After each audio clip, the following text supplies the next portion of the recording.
Ok, de volta com o segundo bloco do programa Urbanidades, hoje falando sobre o mercado editorial, especificamente falando sobre a editora Leopoldiano, e eu estou conversando aqui com o professor jornalista Marcelo de Renzo, coordenador da editora.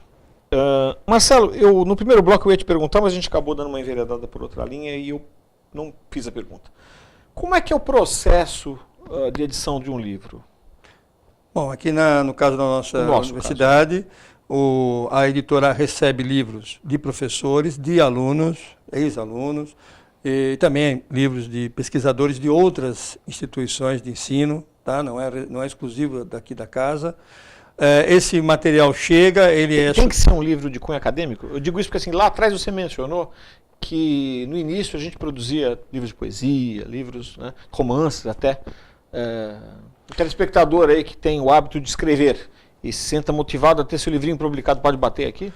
Pode, mas assim, há uma predominância do livro paradidático. A gente não faz o livro didático, né, que é uma linha muito específica, a gente faz aquele chamado livro paradidático, utilizado pelo professor ou em sala de aula, ou porque traz uma pesquisa que ele realizou, pesquisas desenvolvidas dele dentro do campus da universidade ou nos seus programas de mestrado e doutorado, né? Mas nós também temos publicado livros, pelo menos um por ano, de autores da comunidade. Essa é uma meta que a gente tem, é uma forma de dar uma devolução também para a comunidade. Então, estamos abertos a isso.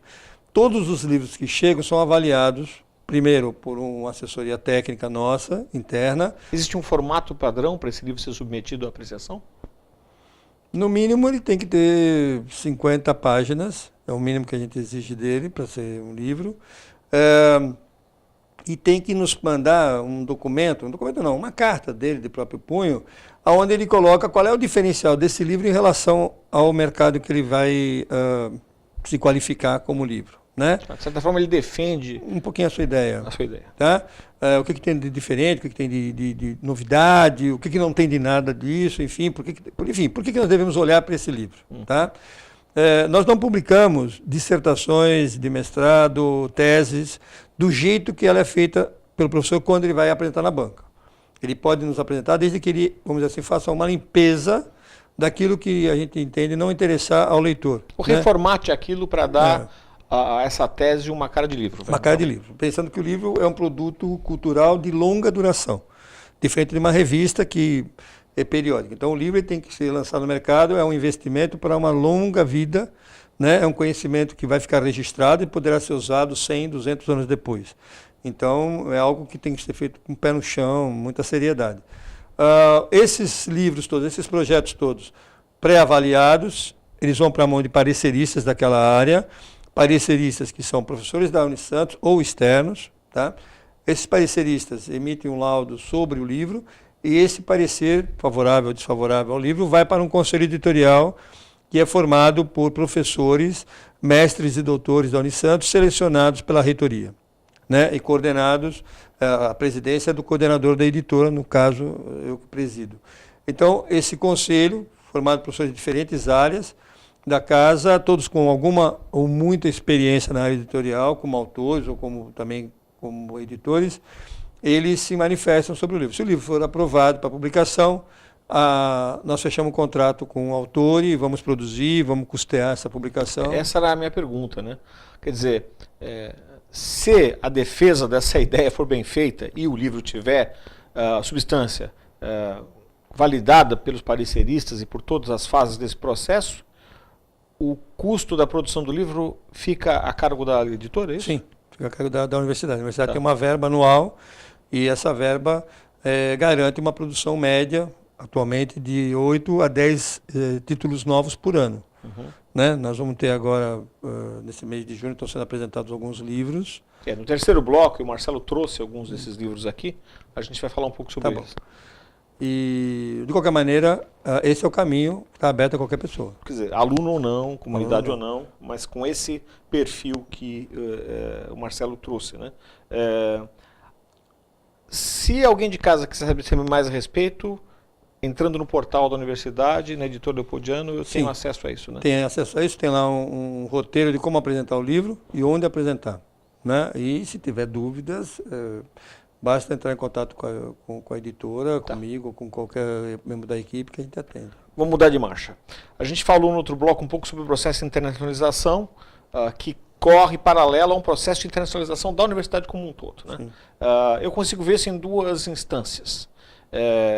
E na semana passada a gente falou sobre o Curta Santos e falou um pouco sobre aproximação com o mercado sul-americano. Nós temos uma, entre aspas, desvantagem, já que a nossa língua de produção é o português, estamos cercados do espanhol. Como é que existe um planejamento para essas produções serem primeiro feitas em espanhol? Como é que funciona? Como é que você vê essa internacionalização? Bom, o que nós estamos fazendo, e aí a nossa editora, a Leopoldiano, participa ativamente disso. Nós estamos formalizando, em termos de Brasil, um projeto de cooperação Brasil-Argentina, que leva em conta a questão da barreira da língua, mas não só, a barreira alfandegária também. É muito difícil levar livros brasileiros para a Argentina para serem vendidos lá. Eles são taxados? Né? São taxados e não é para taxa apenas, é o processo de entrada que é complicado. Isso está sendo já discutido em Brasília, discutido no âmbito do governo. Isso que é reserva de mercado? Reserva de mercado, uma série de coisas. Tá? Então, há dificuldades mesmo. Mas nós temos um trabalho já de 2 anos, dessa fortalecimento dessa parceria, e em nível, assim, né, no âmbito de toda a América Latina e do Caribe, nós estamos lutando, aí quando eu digo nós, são as editoras universitárias todas, junto com as suas congêneres de toda a América Latina, todas as outras editoras universitárias, para termos o que a gente chama de língua única, né? Quer dizer, publicarmos em português e em espanhol independentemente, né? Em todos esses âmbitos, quer dizer, fazemos coedições e traduções em todo lado. Nós temos Se eu entendi bem, quer dizer, assim, os livros, então, a médio e longo prazo seriam bilíngues, é isso? Seriam bilíngues. A ideia e a intenção é liberar geral nessa parte. Por quê? Porque o que acontece? O brasileiro lê espanhol, mas os povos de língua espanhola não leem português. Né, se recusam, realmente é um problema muito grave. E isso afeta, inclusive, o desempenho de classificação de universidades brasileiras no quesito da publicação de artigos. Sim. Os seus artigos de pesquisadores brasileiros são muito pouco pontuados em países de língua espanhola. Então, nesse processo de internacionalização, esse tipo de coisa nós estamos tentando romper. Nós fizemos agora, a universidade fechou agora um acordo com a Universidade da Costa Rica, um acordo amplo de parceria. Uma dessas parcerias desse trabalho é a produção científica publicada, né? Então, a intenção é publicar bilíngue lá e aqui, quer dizer, o livro com ISBN, né? Esse registro internacional, tanto na Costa Rica, tanto aqui no Brasil, e participarmos de um evento, de uma feira, em março do ano que vem, no qual nós levaremos as editoras brasileiras para lá. Vamos capitanear esse pacote, da mesma maneira que a gente vai para Guadalajara esse ano, fomos no ano passado, sempre nessa busca. Então, há uma movimentação nesse sentido, há uma movimentação grande em relação à Espanha também, de parcerias, e, só para fechar essa colocação, nós estamos investindo agora, via ABEL, na profissionalização das editoras universitárias. Então, nós fizemos agora um treinamento para Frankfurt, para que as editoras universitárias pensem como vender seus direitos autorais de seus livros lá fora.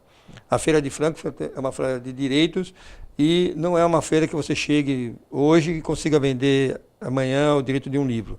É uma coisa que exige um investimento planejado, organização ao longo de um ano inteiro, né? Exige pessoas que sabem falar alemão, exige não só falar alemão, mas entender a cabeça do editor alemão.